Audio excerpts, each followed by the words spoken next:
My name is Julie McCluskie. I'm the Speaker of the House for the state of Colorado, and I represent House District 13, 6 gorgeous counties across the Rocky Mountains in Colorado, for 8 amazing ski resorts, beautiful agricultural communities, as well as tourist and outdoor recreation, small towns and cities. Today we're at the state capitol, and we are on the very few final weeks of the legislative session. This is the end of the 75th General Assembly and my final few weeks to be Speaker of the House during a regular legislative session.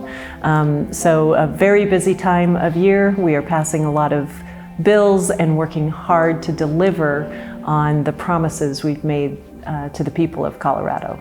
When I was very first elected to office in 2018, one of the concerns I heard across the many communities I represent is the change in our climate in Colorado and the need to take serious action to address climate change.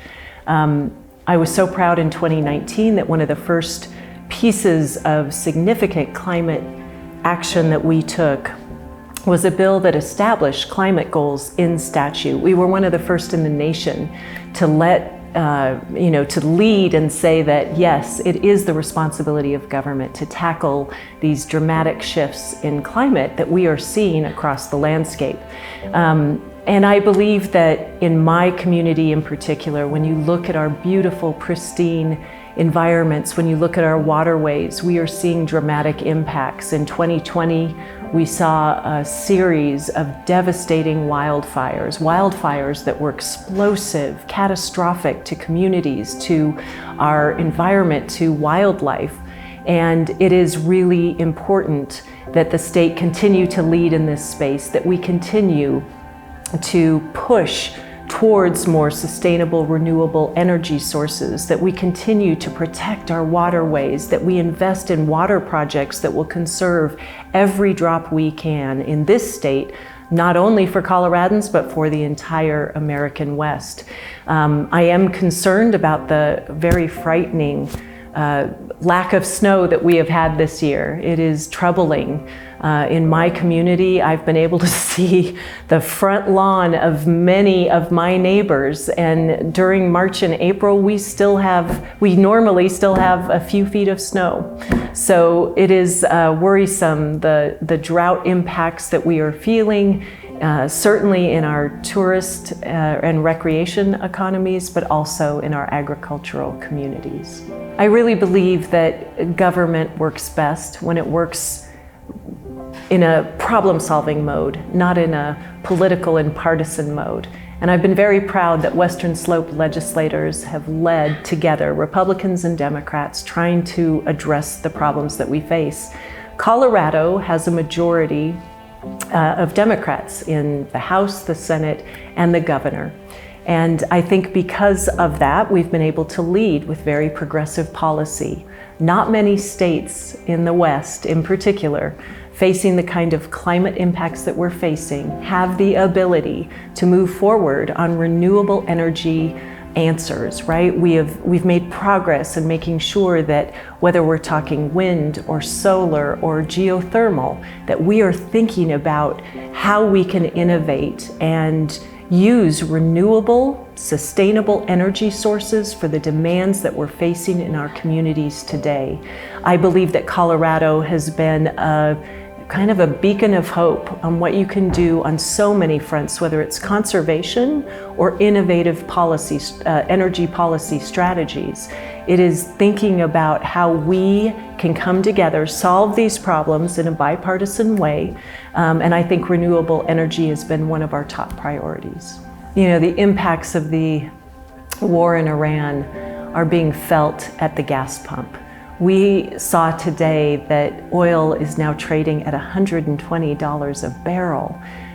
This is putting an incredible pressure and unnecessary cost burden on our hardworking families.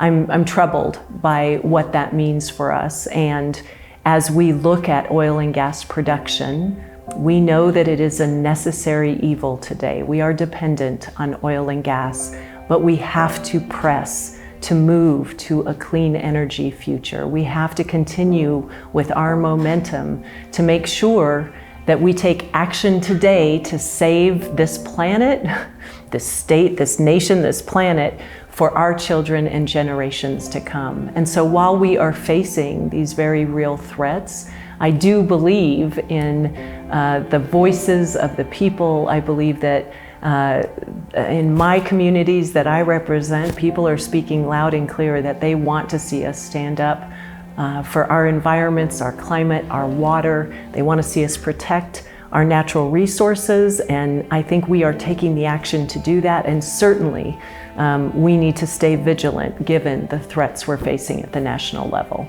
I'm excited with how our legislature has continued to try and find ways for small and large opportunities when it comes to renewable energy. We had a plug-in solar bill that passed this year that gives individuals an opportunity to get a plug-in solar unit, be able to contribute to our climate action and deal with climate change in the right and appropriate way, and further their understanding of, how does solar energy still meet the demands that I have for those electronics, my computer, my phone, whatever I might need in my home.